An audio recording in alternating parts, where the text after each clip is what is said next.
സാമൂഹ്യ മാധ്യമങ്ങളിൽ ഒരുപാട് കുറ്റകൃത്യങ്ങളെക്കുറിച്ചുള്ള വാർത്തകൾ വരുന്നതുകൊണ്ട് തന്നെ വീടുകളിൽ മാതാപിതാക്കൾ ആശങ്കയിലാണ്.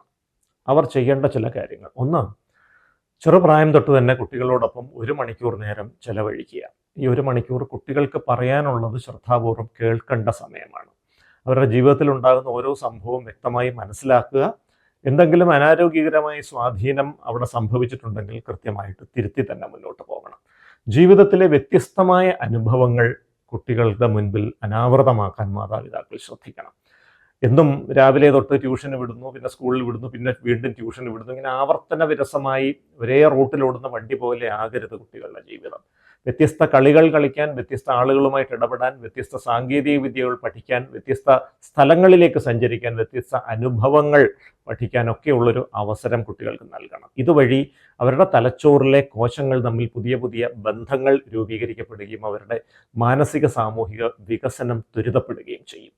ഇതോടൊപ്പം ജീവിതത്തിൽ ഒരിക്കലും നമ്മൾ കടന്നു ചെല്ലാൻ സാധ്യതയില്ലാത്ത ചില ബുദ്ധിമുട്ടുള്ള സാഹചര്യങ്ങൾ, അത് കുട്ടികളെ ഒന്ന് പരിചയപ്പെടുത്തി കൊടുക്കുകയും വേണം. ഒരുപക്ഷെ അനാഥരായ ആളുകൾ കഴിയുന്ന സ്ഥലങ്ങൾ, മറവിരോഗം ബാധിച്ച ആളുകൾ കഴിയുന്ന സ്ഥലങ്ങൾ, ക്യാൻസർ പോലെയുള്ള സങ്കീർണമായ ശാരീരിക പ്രശ്നങ്ങൾ മൂലം അവശത അനുഭവിക്കുന്നവർ കഴിയുന്ന കേന്ദ്രങ്ങൾ, ഇത്തരം ചില സ്ഥലങ്ങളൊക്കെ ഒന്ന് സന്ദർശിക്കാൻ മാസത്തിൽ ഒരിക്കലെങ്കിലും ഒരു അവസരം ഈ കുട്ടികൾക്ക് നൽകിയാൽ ജീവിതത്തിൽ നമ്മൾ എത്ര അനുഗ്രഹീതരാണ് എന്നൊരു തിരിച്ചറിവ് കുട്ടികൾക്ക് വരും. കുട്ടികൾ ആവശ്യമില്ലാത്ത കാര്യങ്ങൾ വേണ്ടി ശാഠ്യം പിടിക്കുന്ന ഒരു അവസ്ഥ മാറാനുള്ള സാധ്യതയുണ്ട്. ഇതോടൊപ്പം വിദ്യാലയങ്ങളിൽ തീർച്ചയായിട്ടും നന്മയുടെ അനുഭവങ്ങൾ അല്ലെങ്കിൽ മനുഷ്യസ്നേഹത്തിൻ്റെതായിട്ടുള്ള പ്രവർത്തനങ്ങൾ ചെയ്യുന്ന കുട്ടികൾക്ക് ഒരു അഭിനന്ദനവും അംഗീകാരവും നൽകണം. ജീവിത നിപുണത വിദ്യാഭ്യാസം പാഠ്യപദ്ധതിയുടെ ഭാഗമായിട്ട് തന്നെ നടപ്പിലാക്കേണ്ടതായിട്ടുണ്ട്. അതോടൊപ്പം ഈ കുട്ടികളുടെ അഭിരുചികൾ മനസ്സിലാക്കി അവരുടെ അഭിരുചിക്ക് അനുസരിച്ച് വേണ്ട പരിശീലനങ്ങൾ നൽകി ആ അഭിരുചികൾക്ക് അനുസൃതമായ ഉപജീവന മേഖല തിരഞ്ഞെടുക്കാൻ അവരെ പ്രാപ്തരാക്കുകയും വേണം. ഇതോടൊപ്പം വീട്ടിൽ എന്തും പറയാനുള്ള സ്വാതന്ത്ര്യം വേണം. ജീവിതത്തിലുള്ള എന്ത് ബുദ്ധിമുട്ടും തുറന്നു പറയാൻ ഉള്ള ഒരു അവസരം വീട്ടിലുണ്ട്, മാതാപിതാക്കൾ കൂടെയുണ്ട് എന്ന ഒരു കൃത്യമായ ധാരണ ഉണ്ടാക്കണം. മൊബൈൽ അടക്കമുള്ള ഉപകരണങ്ങളുടെ ഉപയോഗം നിയന്ത്രണ വിധേയമായിരിക്കണം. ഒരു ദിവസം 1 മണിക്കൂറിൽ കൂടുതൽ ഡിജിറ്റൽ ഉപകരണങ്ങൾ ഉപയോഗിക്കുന്നത് ഒഴിവാക്കണം.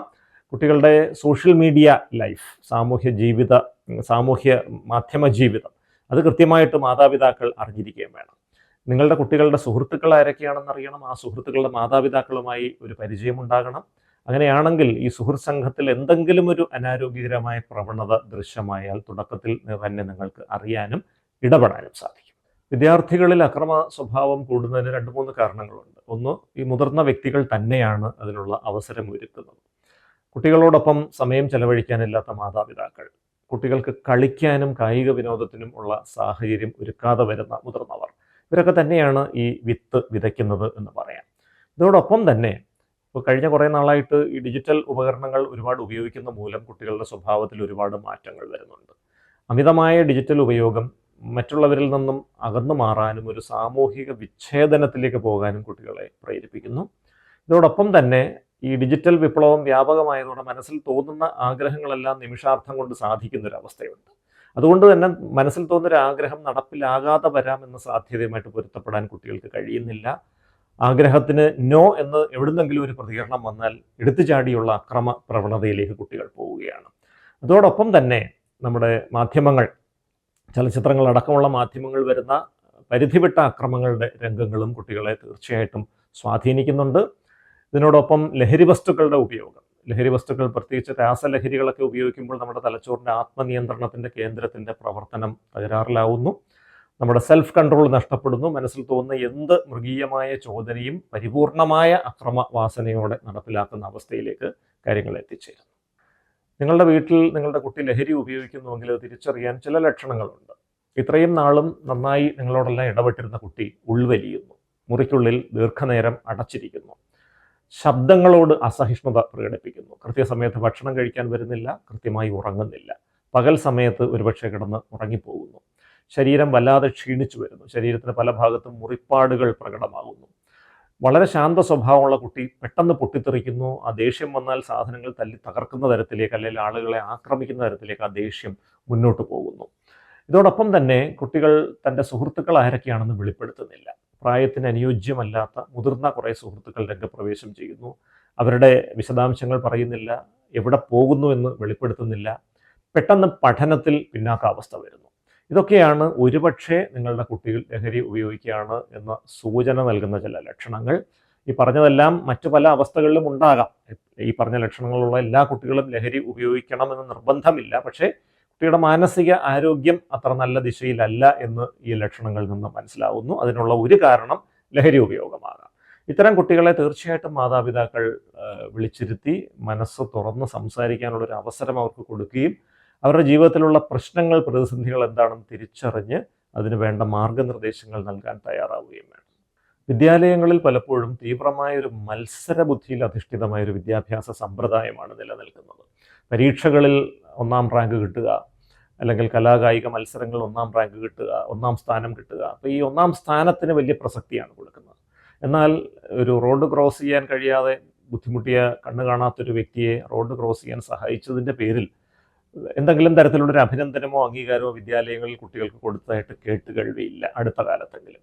അപ്പോൾ ഈ തീവ്രമായ മത്സര ബുദ്ധിയിൽ അധിഷ്ഠിതമായ ഒരു വിദ്യാഭ്യാസ സമ്പ്രദായം കുട്ടികളുടെ മാനസികാരോഗ്യത്തെ തകർക്കുകയാണ്. അധ്യാപകർ ചെയ്യേണ്ടത്, ഓരോ കുട്ടിയും വ്യത്യസ്തരാണ്. ചിലർക്ക് കണക്കിൽ വലിയ പ്രാവീണ്യമായിരിക്കും, മറ്റൊരാൾക്ക് സംഗീതത്തിലായിരിക്കും കഴിവ്, മൂന്നാമതൊരാൾക്ക് കായിക മേഖലയിലായിരിക്കും കഴിവ്. ഓരോ കുട്ടിയുടെയും അന്തർലീനമായി കിടക്കുന്ന നൈസർഗിക വാസനകളെ തിരിച്ചറിഞ്ഞ് അത് പരമാവധി പരിപോഷിപ്പിക്കാനുള്ളൊരു വിദ്യാലയ അന്തരീക്ഷം വരണം.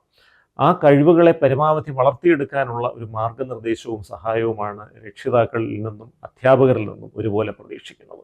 രക്ഷിതാക്കളെ കൂടെ ഇക്കാര്യം ബോധവൽക്കരിക്കേണ്ട ഉത്തരവാദിത്തം അധ്യാപകർ ഏറ്റെടുക്കണം.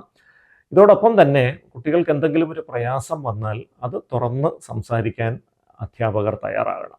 കുട്ടികളുടെ ഭാവത്തിൽ എന്തെങ്കിലും മാറ്റം വന്നാൽ ആ കുട്ടികളോട് സ്വകാര്യമായി എന്താണ് അതിൻ്റെ കാര്യമെന്ന് അന്വേഷിക്കണം. എന്തെങ്കിലും ഒരു മാനസികാരോഗ്യ ബുദ്ധിമുട്ട് കുട്ടിക്കുണ്ടെങ്കിൽ ഒരു മാനസികാരോഗ്യ പ്രഥമ ശുശ്രൂഷ നൽകാനുള്ള ഒരു അവഗാഹം അധ്യാപകർക്കുണ്ടാകണം. കുട്ടികൾക്കുള്ള സങ്കീർണമായ പ്രശ്നങ്ങൾ മാതാപിതാക്കളെ ബോധവൽക്കരിച്ച് അവരുടെ ഭാഗത്തു നിന്നുള്ള പിന്തുണ കൂടെ ഉറപ്പുവരുത്താനും ഈ അധ്യാപകർ ശ്രദ്ധിക്കേണ്ടതുണ്ട്. പ്രവാസികൾ പലപ്പോഴും ജീവിതത്തിൻ്റെ സാമ്പത്തിക ഭദ്രതയ്ക്ക് വേണ്ടി അന്യനാട്ടിൽ പോയി വെയിലിൽ കഷ്ടപ്പെടുന്ന ഒരു വിഭാഗമാണ്. അതുകൊണ്ട് തന്നെ ഒരു രക്ഷിതാവില്ലാതെ മറ്റൊരു രക്ഷിതാവ് മാത്രമായിട്ട് നാട്ടിൽ കുട്ടികളെ വളർത്തുമ്പോൾ നാട്ടിലുള്ള രക്ഷിതാവിൻ്റെ ഉത്തരവാദിത്വം ഇരട്ടിയാകുകയാണ്. രക്ഷിതാക്കൾ ചെയ്യേണ്ട കാര്യങ്ങളായ 1 മണിക്കൂർ ക്വാളിറ്റി ടൈം കൊടുക്കുക, എന്തും സംസാരിക്കാനുള്ള സ്വാതന്ത്ര്യം നൽകുക, ജീവിതത്തിൽ എന്തൊക്കെ ആവശ്യങ്ങൾ വൈകാരികമായി ഈ കുട്ടിക്കുണ്ട് എന്നുള്ളത് തിരിച്ചറിഞ്ഞ് അത് നിറവേറ്റി കൊടുക്കുക എന്നുള്ളതെല്ലാം നാട്ടിലുള്ള രക്ഷിതാവിൻ്റെ ചുമതലയാവുന്നു. എന്നാൽ ഇന്ന് ആശയവിനിമയ സങ്കേതങ്ങളൊക്കെ വളരെ വളർന്ന നിലയ്ക്ക് ഫോണിലൂടെയെങ്കിലും ഈ പ്രവാസിയായ രക്ഷിതാവും കുട്ടിയോട് കുറച്ചു നേരമെങ്കിലും ആശയവിനിമയം നടത്താൻ സമയം കണ്ടെത്തണം. കുട്ടിയുടെ മനസ്സ് അറിയാൻ ശ്രമിക്കണം. കുട്ടിക്ക് വിലപിടിപ്പുള്ള വസ്തുക്കൾ വാങ്ങിക്കൊടുക്കുന്നതിനോടൊപ്പം തന്നെ, അല്ലെങ്കിൽ അതിനേക്കാൾ പ്രധാനമായിട്ട് കുട്ടിയുടെ വൈകാരിക ആവശ്യങ്ങൾ മനസ്സിലാക്കി അത് നിറവേറ്റാനും കൂടെ രക്ഷിതാവിന് കഴിയണം. അതോടൊപ്പം ഈ വിദേശത്തുള്ള രക്ഷിതാക്കൾ പലപ്പോഴും വലിയ തുക കുട്ടികൾക്ക് നൽകാറുണ്ട്. ഈ തുക എന്തിനു ഉപയോഗിക്കപ്പെടുന്നു എന്ന് കൃത്യമായിട്ട് അന്വേഷിക്കാറില്ല. കുട്ടികൾക്ക് നൽകുന്ന പണം അത് എന്തിനു വേണ്ടി ഉപയോഗിക്കുന്നു, എത്ര അളവുണ്ട് എന്നുള്ളത് കൃത്യമായി രക്ഷിതാക്കൾ അറിഞ്ഞിരിക്കണം. അതിൻ്റെ അളവ് കൂടുകയാണെങ്കിൽ അതിൻ്റെ കാരണം എന്താണ് എന്നുള്ളത് അന്വേഷിക്കണം. നാട്ടിലെത്തുന്ന സമയത്തെങ്കിലും കുട്ടിയോടൊപ്പം ഒരു മണിക്കൂർ നേരമെങ്കിലും മനസ്സ് തുറന്ന് സംസാരിക്കാൻ ഈ പ്രവാസിയായ രക്ഷിതാവും തയ്യാറാകണം. അതേപോലെ നമ്മൾ ഒരു രക്ഷിതാവ് പ്രവാസിയായിരിക്കുമ്പോൾ നാട്ടിലുള്ള രക്ഷിതാവ് കുട്ടിയുടെ ഭാവത്തിൽ, പെരുമാറ്റത്തിൽ എന്തെങ്കിലും വ്യത്യാസം വന്നാൽ പ്രവാസിയായ രക്ഷിതാവിനെ ഇത് അറിയിക്കുകയും രണ്ടുപേരും കൂടെ ചർച്ച ചെയ്ത് ഒരു അഭിപ്രായ സമന്വയം എത്തി മാത്രം ആ കുട്ടിയെ എങ്ങനെ കൈകാര്യം ചെയ്യണം എന്നുള്ള ദിശയിൽ മുന്നോട്ട് പോവുകയും ചെയ്യണം.